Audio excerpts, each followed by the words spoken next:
And away we go. It is the nightcap right here on BearcatJournal.com. Brought to you, as always, by Galactic Fried Chicken. Visit www.galacticfriedchicken.com. Download the app for Android, iPhone, everything Galactic. Download the app. Get it delivered to your house anywhere in the 275 loop. Or if you need some comfort food, because I think we all need some comfort right now. Stop down to Dayton, Kentucky, Wednesday through Sunday. Tell them to pump it up. Save yourself 15% off your order. So, I hate losing to Ohio State. especially like that. I told you last night I was worried that they put everything they had into that game last night. The turnaround ended up being 15 hours. Ohio State's turnaround was 17 hours. Like, I'm not, and they played a really good San Diego State team. They got their ass kicked more than UC did. Yeah, maybe they stopped halfway through that game to be ready for today. Ohio State 81, Cincinnati 53. There was nothing good about that. What were your takeaways, Chad? There was nothing good about that. I guess Victor Locken continuing to get some things going on the offensive end would be good.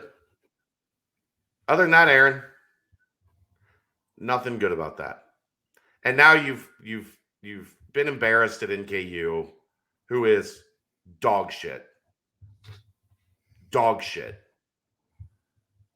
I don't know if you've paid attention or not, but they lost by 20 plus to Florida Gulf Coast yesterday. Yeah. And then got beat by UT on the BBB. They got beat by UT Arlington today. 60-56. They're terrible. They're 2-3. I believe their two wins are UC and UC Claremont.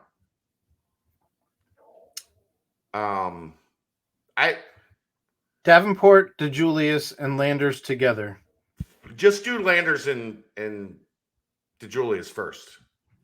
You can do Davenport separately, because if David DeJulius and Landers Nolly are your two best players on a team devoid of a wealth of offensive talent, right? I think we all agree to that. 1 of 11 from the field, 0 of 5 from 3, 1 of 2 from the line, 5 rebounds together, 3 fouls together, 1 assist together. Dog shit. 3 turnovers together. Terrible. Trash. 3 points together. Garbage. It can't happen. How do you score 33 and then 2? And they looked passive. They didn't even look like they really were worried about getting buckets, carrying this team, and I guess that's maybe where I'm starting to the more I dissect mentally about this. I think Dave is a really smart kid. He's a really introspective kid. I don't know that he's a leader of a locker room. Probably not. Landers is new. I think Landers could be, but Landers is he's a little rough around the edges, in terms of his personality. Not that that's a bad thing, but he's got a little dog to him. But I don't know if he's a guy that has the equity to be that, right? Just got here. That's hard to come in and just be look, I'm the captain now. My biggest takeaway from the game is that Dan Skillings is not afraid to do anything with the ball in his hands. No, he might be a little bad at it sometimes. He tries to get 2 out in front of himself and almost does the splits. Yeah. And then brings it he still looks like a baby giraffe. He doesn't even look like a baby deer because he's so long. He looks like a baby giraffe. But he's not afraid. Not afraid to shoot the 3. He's not afraid to drive, even when there's 2 7-footers down low. He's not afraid to go up in traffic for a rebound. There's not enough Dan Skillings on this team. I agree. Josh Reed had an excellent spin move. Should have been called. I've been talking about that since I saw him in AAU, and I've given him shit in open gyms and stuff. I'm like, bro, where's that Josh Reed spin move? Because it's quick. Ohio State should have been called for a foul on that spin move. Yeah. But whatever. But you got to see the Josh Reed spin move it's smooth. It's fast. He hits it with the quickness. Zoop, and he's on the other side. Now, the way when I saw him do it, most of the time was coming from right to left. Like downhill, this was diagonal left to right. And it's still, I thought it looked good. Apparently, I didn't see it. I had to step away for a little bit and hang out with the family after that because my mentions were a bit much, and I just needed. It's been a long couple days, but apparently Wes said post game it might be time to think about not redshirting Sage. Oh, and look,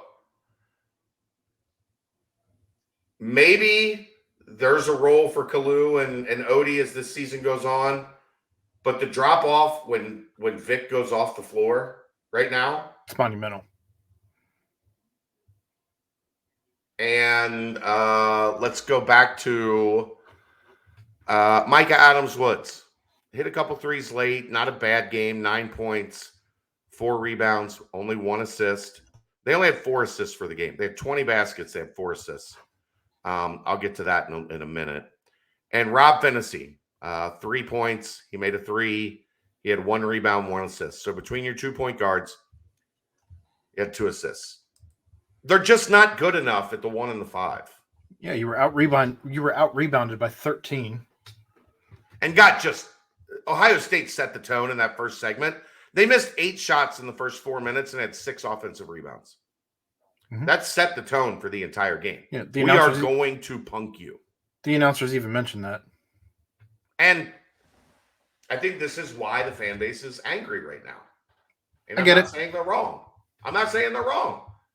Cincinnati doesn't get punked like that. Not out-hustled in every facet. No, and that's not the first time this season that it's happened, unfortunately. Ball on the floor, Ohio State was faster to the ball. Ball in the air, Ohio State was faster to the ball.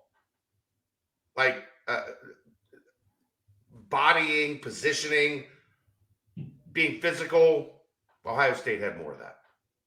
And that's an Ohio State team that, look, there's a bunch of talent on that roster, but almost all of that talent outside of Zed Key transfers or freshmen.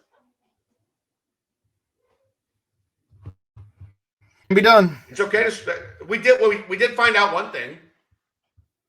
Wes Miller's evaluation on Bryce Sensabaugh and why he really wanted to land that kid was pretty good. Yeah. That kid had 2 points at halftime and finished with 17? Only knock you can have on him is apparently he flops. It's a flopper. It's a flopper.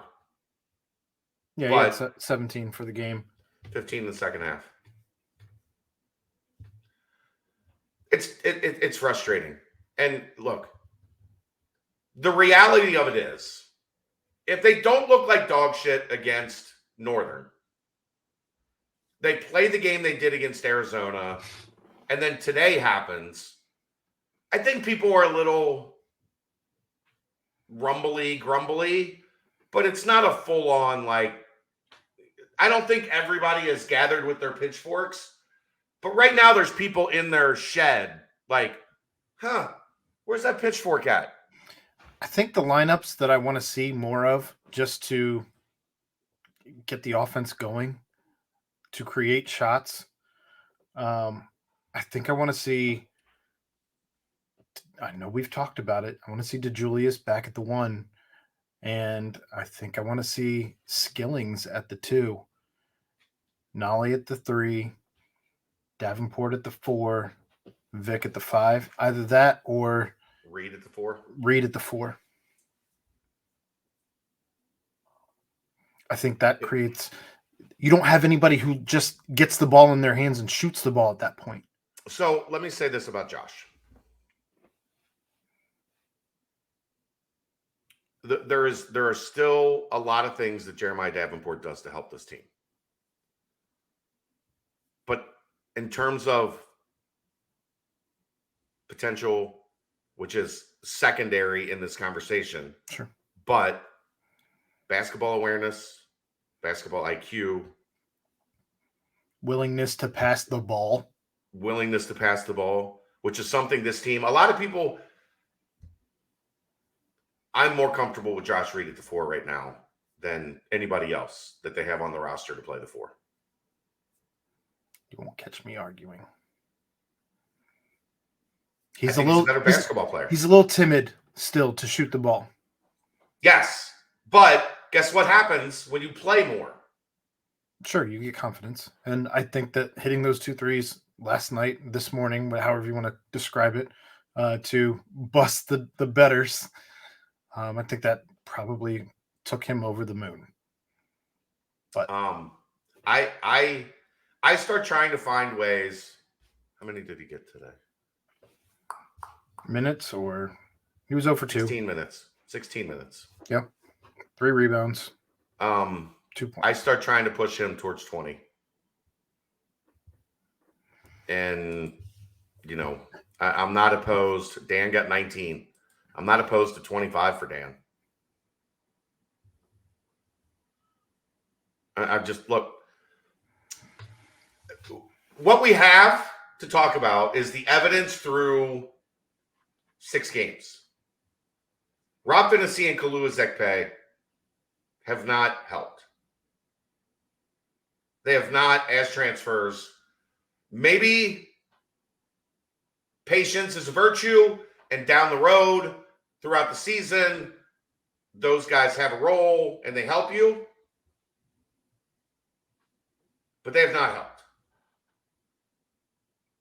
They have not been a net plus, really, in any game.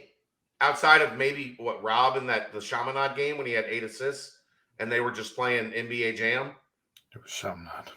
And they had, 38 or whatever fast break points. By the way, if you go to the ESPN box score on the app and try to click on Chaminade to see what their record was, like I did last night, you can't because they don't have a link.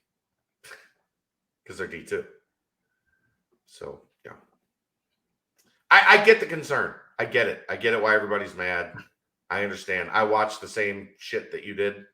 It certainly wasn't the same feeling you had watching them lose by 8 to Arizona in a fun game to watch. Well, there was a lot to be concerned about last night. Yeah, sure. But it was also just a game that you had to laugh at because it was absurd. Second half was absurd.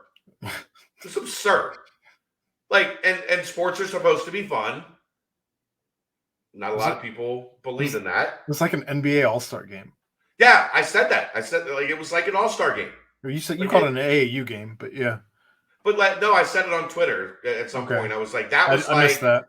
I didn't say the NBA All-Star game, but I was like, that was like an All-Star game where it's just nobody misses, and everybody runs up and down, and yeah. But same thing. Yeah. No different.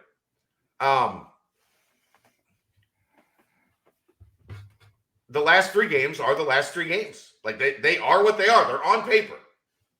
Our job is to react to it. My reaction is it's not good enough. Nope. And there are reasons. People misconstrue excuses and reasons. I will still say they have turned over more than half of this roster every year for 4 years. That's a reason that the roster is in the situation that it's in. You had one coach for 2 years that wanted to play one way. You have a new coach that wants to play a different way. Those players are not fitting. Mainly because, and this is on the previous staff and the current staff, is there anybody, Aaron, you would consider a two-way player on this team? Good on offense and good on defense? Yeah, I mean, I know what a two-way player is, but I'm just, for the listener, I'm being clear what the question is. Dave? the fact that you asked it with a question mark, Right. Right. You answered the question with a question mark on your face. I think you look like the Riddler right there. Vic is getting there. Can be. He's still Zed Key bodied the shit out of him today, though. He also had some good plays defensively on Zed Key. He did. But Zed Key had he's not dominant on both sides, no. Zed Key had 19 points on 8 of 11 shooting and 8 rebounds. So yeah, Vic had 6 of 7, 12 points, 4 rebounds. And Vic's like 5 inches taller than Zed Key. 2 blocks. Yeah. And that's not to take anything away from Vic. But it is to say it is what it is. God, right? how much fun would it be if we had an actual 7-footer and Vic could slide to the 4? How good would Vic be at the 4? I don't know. I don't like Vic at the 4. No? No. Because he can't hit the 3. He doesn't spread. I don't know that I think he can hit the 3 a little bit. But if I want a guy like that as the 4, I want, the guy from Arizona last night, and Vic is not that. He's not that, no. He's a 5. Well, that guy should be in the NBA, but that's a whole different conversation. Right, but you get my point. Like, that's what if I want a Euro 4, that's what I want him to look like. Vic is not that. I think if you start playing Sage, you play him together, like split, not like you're putting them on the same floor at the same time. I get you. Okay, now let's get to the worst part of all of this. We still have to play one more game in Maui before we can leave. It enters the absolute worst case scenario into Louisville. the equation. You can't lose to Louisville. And being Louisville's first win on the season. You can't lose to Louisville. And in a 4-game stretch, losing to NKU, Ohio State, and Louisville. The only thing that would make that worse is if you lose to Louisville, you lose to Miami, and you lose to Xavier. And then you've lost to everyone in the entire tri-state area. You lost the tri-state. Right State's mad that they weren't included. Dayton's mad they weren't included. We want in. I get it. I get people are upset. They're going to question the coaching staff. They're going to question the players. I don't think we're at the point yet to question the coaching staff, but I do think it's concerning that we're seeing a 3-game stretch that looks a lot like the stretch to end the season. I think that's what people are afraid of, right, Aaron? The stretch to end the season was not fun. Not fun to talk about. I've actually put it out of my memory. I could not tell you who we played. But you can tell me that there were questions about toughness. There were questions about, are these guys going to fight? Like, these guys... I mean, the X factor in some of these games, largely Arizona. I wonder what Arizona looks like if you have John Newman. They still score 97 points. But I think that John gets you the difference, that ±8. Yeah. If you're looking at ±8, and you're going... Maybe. I mean... Maybe he stops 3 shots and gets you 7 points. And just saying. Yeah. This team misses John, for sure. For sure. But the worst case scenario is now on the table. And that is not beating Louisville in Maui and coming home with your tail between your legs. And I don't want to think about it. Well, then don't. We're already at 19 minutes. So is there anything else that we wanted to bring up? I don't have time to do talking about talking. Not really. Funniest thing was Jabari Taylor saying nut up. Yeah. To me, that was probably the funniest thing. And Luke Fickell saying that Ben Bryant could be a game-time decision. Not that he will be a game-time decision, that he could be a game-time decision. The wording. Did want to drop this real quick, too. The winner of the Cincinnati-Tulane game on Friday will host the AAC championship game. This comes courtesy of Chris Vanini on Twitter. The loser's out. If UCF beats South Florida, UCF gets the other spot. If Cincinnati beats Tulane and USF beats UCF, Tulane gets the other spot. If Tulane beats Cincinnati, USF beats UCF, and Tulsa beats Houston, Cincinnati gets the other spot. If Tulane beats Cincinnati, South Florida beats UCF, and Houston beats Tulsa. The final spot is determined by a combination of computer rankings between Cincinnati and Houston. Entering the week, Cincinnati is ranked 26.75, and Houston is 47.25. How the hell did UCF only drop 2 spots after losing to Navy? That's a great question. What are we doing? They're trying to set up this is what happens in the Big Ten West all the time. They're trying to set up a ranked AAC championship game no matter what. UCF should thank Cincinnati for setting the conference up to get respect. Yeah. That never happened before Cincinnati did what they did. Sure didn't. That's a nightcap. Hopefully I'm in a better mood tomorrow. Same. Thanks to Galactic Fried Chicken. Right here on BearcatJournal.com. See ya!